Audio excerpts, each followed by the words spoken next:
Alam mo kung bakit mas maganda at mas healthy yung private relationship? Bukod sa nagkakaroon kayo ng privacy, naiiwasan nyo din yung issue.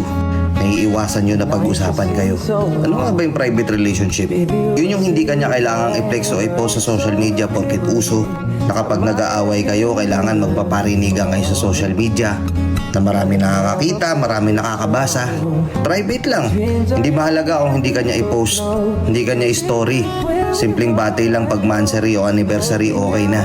Kasi sa mundong napakaraming chismosa, napakaraming taong gusto kayong pag-usapan, mas maganda kung i-private nyo na lang yung relasyon nyo.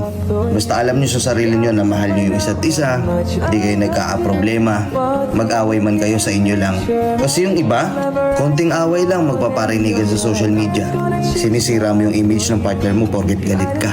Tapos pag okay na, madidelete mo pa ba yun? Pagsisisihan mo din sa huli, di ba?